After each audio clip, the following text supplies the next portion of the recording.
안녕하십니까. 김정은 도발에 맞서는 건 위험한 불장난이라고 하는 민주당은 도대체 어느 나라 정당인가 묻고 싶습니다. 북한이 하고 있는 짓을 보면 함부로 떼쓰며 속 썩이는 철부지 어린애 같다 하는 생각이 듭니다. 떼쓴다고 비위 맞춰주며 달래는 식으로 했다가는 평생 그 버릇도 못 고치고 애도 어른도 다 망하는 경우가 많이 있습니다. 새해 들어 북한 김정은이 했다는 신년사 형식의 당 연설을 보면 눈도구는 참아 볼 수 없을 정도로 가관입니다. 새로운 대륙간 탄도미사일 개발을 지시하는가 하면 핵 선제 공격 가능성까지 비치며 대남 떼쓰기 협박과 위협 수위를 높이며 지금 펄펄 뛰고 있습니다.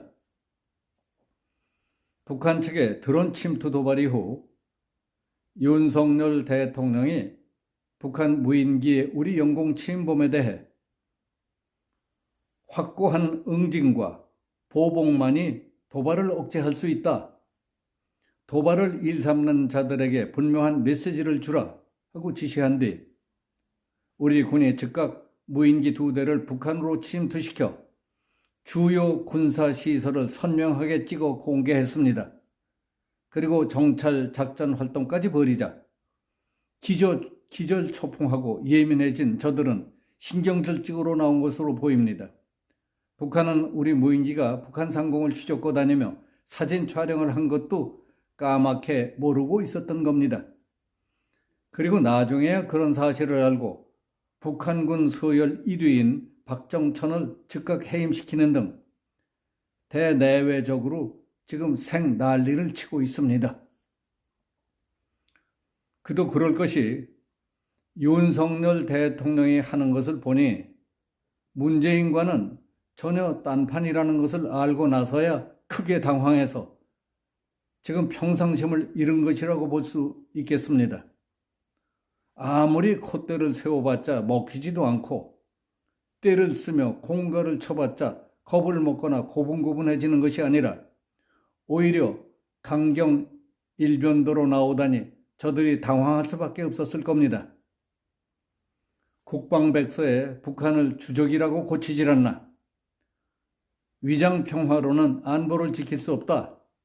평화를 얻기 위해서는 압도적으로 우월한 전쟁 준비를 해야 한다는 등 갈수록 태산이라는 것을 느끼고 이제 점점 캥기니까 최후의 발악을 할 가능성도 없지 않다고 봅니다. 3일 어제 국회에서 열린 국민의힘 원내대책회의에서 태영호 의원은 최근에 빚어지고 있는 남북 문제와 관련해 국회의원은 물론 우리 국민이라면 누구나 귀담아 듣고 깊이 되새겨봐야 할 발언을 했습니다. 태영호 의원은 더불어민주당을 향해 핵으로 적화 통일을 하려는 김정은 정권에 맞서는 윤석열 정부의 강력한 대응을 위험한 불장난으로 표현한 민주당은 도대체 어느 나라 정당이냐고 뼈아픈 질문을 던졌습니다. 태 의원은 현재 한반도 긴장 상태의 책임이 김정은이 아니라 윤석열 대통령으로부터 온다 하는 민주당의 조선노동당식 선전선동에 경악을 금할 수 없다고 했습니다. 문재인 정권은 한미 연합훈련을 취소해서 한미 동맹을 훼손시켰습니다. 임기 내내 김정은에게 비핵화 의지가 분명히 있다며 9.19 군사합의로 우리 군의 손발을 묶어놨습니다. 그리고 북한에 종전선언을 해주면 비핵화가 열린다고 하던 정당, 김여정에게 대북전단 금지법을 만들어 바치면 휴전선이 조용해진다던 민주당이 문재인 정권의 심각한 잘못을 반성하기는커녕 한반도 긴장 상태의 책임이 윤석열 대통령에게 있다고 공격한다는 것은 북한의 남남 갈등 유발 전략에 그대로 넘어가는 행위라고 개탄했습니다. 김정은은 군의 실정도 모르고 핵과 미사일만 손에 쥐고 있다면 전쟁에서 이기는 줄 알고 덤비고 있습니다.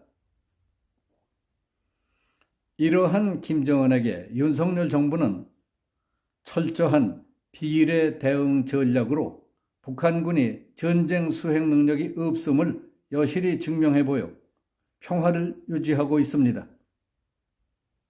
작년 9월 김정은이 핵무기를 법제화하자 윤석열 정부는 10월에 대규모 한미 연합훈련을 진행시켜서 김정은 정권이 대응하지 않을 수 없게 만들었습니다. 핵 법제화까지 하면서 허세를 부리다가 꼬리를 내릴 수밖에 없었던 김정은은 한미 연합훈련에 대응한 공중훈련을 한다며 열악한 전투기 150대를 끌어모아 동시 출격을 시켰습니다. 그러나 작전 조율이 안 되는 망신을 당했다고 폭로했습니다. 윤석열 정부의 대응에 김정은 정권이 제대로 대처하지 못하고 있다고 지적한 태 의원은 김정은 정권이 우리 영내에 무인기를 침입시켰을 때 윤석열 정부는 비례 대응 원칙에 따라 북한 영내에 무인기를 들여보냈던 사실을 예로 들었습니다. 북한군은 우리 무인기가 언제 어디로 들어왔다가 나갔는지조차 몰라서 전투기나 헬기 한 대도 띄지 못했고 소총 한 방 쏘지 못했다고 폭로했습니다. 윤석열 정부 들어서 고체연료 추진 장거리 발사체 개발을 추진하자 김정은은 윤석열 정부를 앞서겠다며 고체연료 엔진 시험, 단거리 미사일 발사, 정찰위성 사진 공개 등 무리수를 두다가 사진이 너무 좋았게 망신을 당했다고 밝혔습니다. 그리고 지난 12월 30일 윤석열 정부는 우리가 개발한 고체연료 추진 위성 발사체 실험에 성공해서 김정은을 아예 납작하게 눌러버렸습니다. 화가 날 대로 난 김정은은 며칠 전에 끝난 당 전원회의에서 제 사람 목 치는 것으로 분포리를 했습니다. 북한군 서열 1위인 박정천을 해임하고 국방상, 우리 합참의장 격인 총참모장, 우리의 민방위 격인 노동저기대 사령관 등 군 수뇌부를 대폭 물갈이했다고 전했습니다. 윤석열 정부의 비례 대응 원칙을 강조한 태 의원은 민주당에게 알려주고 싶은 것은 평화는 굴종으로 지키는 것이 아니라고 했습니다. 우리의 힘을 키우고 북한을 군사기술적으로 압도하고 비례 대응으로 적군의 군사적, 인적 지원을 지속적으로 소모시키는 것이라고 강조했습니다. 김정은은 윤석열 대통령의 비례 대응에 덫에 걸려 연이어 무리수를 두고 있고 윤석열 정부는 문재인 정부와는 달리 당당하게 지혜롭게 대처하고 있으니까 시간은 확실히 우리 편이라고 주장했습니다. 그리고 국민들도 북한의 도발에 대해 경계는 하되 민주당의 선전선동만 듣고 지나치게 걱정할 필요는 없다고 했습니다. 어떻게 생각하십니까? 민주당에게 물어봅시다. 당신들 주장대로 김정은 도발에 맞서는 건 위험한 불장난입니까? 그렇다면 문재인이 하던 대로 김정은 눈치나 보고 비위나 맞추느라고 나라는 거덜내고 당신들은 병신 취급받는 게 좋습니까? 태영호 의원의 연설은 담대한 구상과 자주국방, 한미공조, 국론 결집을 바탕으로 하는 안보태세를 구축하고 북한의 도발에 대해서는 반드시 당한 만큼 보복하고야 말겠다는 우리의 굳건한 의지를 확인시켜주는 것이 가장 중요하다는 것을 강조한 명강이었다고 생각합니다. 그렇지 않습니까? 여기서 마치겠습니다. 감사합니다.